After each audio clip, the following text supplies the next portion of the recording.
SV6 news కు స్వాగతం. ముందుగా హెడ్లైన్స్. కంటోన్మెంట్ బోర్డులో పనిచేస్తూ చనిపోయిన ఉద్యోగుల కుటుంబాలకు ఉద్యోగం ఇచ్చి వారి కుటుంబాలను ఆదుకునే కారుణ్య నియామకాల ప్రక్రియను వెంటనే అమలు జరగాలని బాధితులు గురువారం నాడు కంటోన్మెంట్ బోర్డు కార్యాలయానికి చేరుకుని బోర్డు సీఈఓ మధుకర్ నాయక్ ను కలిశారు. కంటోన్మెంట్ బోర్డులో ఉద్యోగం చేస్తూ చనిపోయిన మా కుటుంబాలలో ఒకరికి ఉద్యోగం ఇచ్చి తమకు న్యాయం చేయాలని అభ్యర్థించారు. Cantonment board CEO Madhukar Naik ఈ సందర్భంగా మాట్లాడుతూ మీ విన్నపాలను ఉన్నతాధికారులకు ఇంతకు ముందు కూడా పంపించామని, అక్కడి నుంచి ఆదేశాలు రాగానే వాటిని అమలు చేస్తామని వారికి హామీ ఇచ్చారు. ఈ సందర్భంగా ఉద్యోగుల కుటుంబాలకు మద్దతుగా కాంగ్రెస్ పార్టీ నాయకులు డిబి దేవేందర్ బోర్డు సీఈఓతో చర్చించారు. బోర్డు పరిధిలో ఉద్యోగం చేస్తూ చనిపోయిన కుటుంబాలలో ఒకరికి కారుణ్య నియామకాలలో భాగంగా ఉద్యోగ అవకాశాలు కల్పించాలని ఆయన కోరారు. ఈ సందర్భంగా ఆయన మీడియాతో ఉద్యోగం రాని వారు గతంలో బాలకృష్ణ సీఈఓగా పనిచేసినప్పుడు నుండి వారికి కారుణ్య నియామకాల ప్రక్రియను చేపడతామని, ఏడాదికి 5% భర్తీ చేస్తామని హామీ ఇచ్చారని, కానీ సుమారుగా 120 మంది ఉద్యోగుల భర్తీ అప్పటి నుంచి పెండింగ్లోనే ఉందని ఆవేదన వ్యక్తం చేశారు.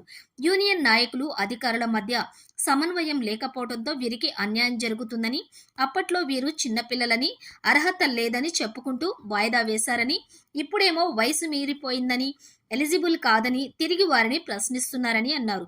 దయచేసి ఇప్పటికైనా అధికారులు, యూనియన్ నాయకులు చనిపోయిన ఉద్యోగుల కుటుంబాలను ఆదుకొని ఉద్యోగాల్లో అవకాశం కల్పించి వారికి జీవనాధారం పొందే విధంగా చూడాలన్నారు.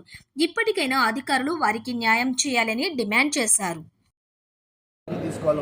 2001 నుండి వాళ్ళ పిల్లలను ఉద్యోగంలో చనిపోయిన ఏదైతే రూల్స్ ఉన్నాయి కంటోన్మెంట్ యాక్ట్ ప్రకారం వాళ్ళని తీసుకోవాలి. ఎవరైతే చనిపోతారో వాళ్ళ పిల్లలను ఆయన జాగాలో భర్తీ చేయాలి. అయితే వాళ్ళు 120 మంది బాధ్యతలు ఉన్నారు. అప్పటి నుండి ఇప్పటి వరకు 2024 వరకు వాళ్ళని ఇంతవరకు ఉద్యోగమే తీసుకోలేదు. వాళ్ళు నానా ఇబ్బందులు. అప్పుడేమో పిల్లలు మీరు చిన్నగా ఉన్నారు, మేము ఇప్పుడే తీసుకోము, పెద్దగా తీసుకుంటామన్నారు. అప్పటి నుండి ఇప్పటి వరకు పిల్లలు పెద్దగా అయినా కూడా వాళ్ళ ఏజ్లు అయిపోతుంది. ఇప్పుడు ఏజ్లు అయిపోయినాయి, వీళ్ళు ఏ విధంగా తీసుకోవాలా అని మళ్ళీ ఈ విధంగా మీరు చేసి, అదేవిధంగా ఏంటంటే బోర్డు మెంబర్స్ కానీ అధికారులు కానీ సరిగ్గా పట్టించుకోలేదు. సిఓలకు ఎంతమంది సిఓలు ఉన్న వాళ్ళకి చెప్పారు, వాళ్ళు పూనలు పోయారు, అన్నీ కొట్లాడుతూనే ఉన్నారు. యూనియన్ లీడర్తో కొట్లాడారు, పరశురామ్ గారు కూడా కొట్లాడారు వీళ్ళ గురించి. అప్పుడు కూడా ఏమీ కాలేదు. ఇప్పుడు బాధితులు అంతా 50-60 మంది బాధితులు వచ్చి మా ఉద్యోగాలు మాకు కావాలని వాళ్ళు డిమాండ్ చేస్తారు. మా పిల్లలు పెద్దగా అయిపోయారు, మేము తిండికి కష్టమవుతుంది, మేము రోడ్ల మీద తిరుగుతున్నాము, మా ఉద్యోగాలు మాకు ఇవ్వండి అని వాళ్ళ డిమాండ్. అయితే సిఓ గారు వచ్చారు. సిఓ గారు ఏం చెప్తారంటే, మా చేతుల్లో కూడా ఏం లేదు, ఈ రూల్ ప్రకారం మేము తీసుకుంటున్నాము, కమాండ్కు రాసినాం, కమాండ్ నుండి ఎంతమందిని అయితే తీసుకోవాలని మాకు ఆర్డర్ వస్తే మేము అంతమంది మేము తప్పకుండా తీసుకుంటాం, 5-6 మంది 10 మందిని తీసుకుంటామని ఆ విధంగా సిఓ గారు కూడా చెప్పడం జరిగింది, వాళ్ళకి సంబంధించడం జరిగింది.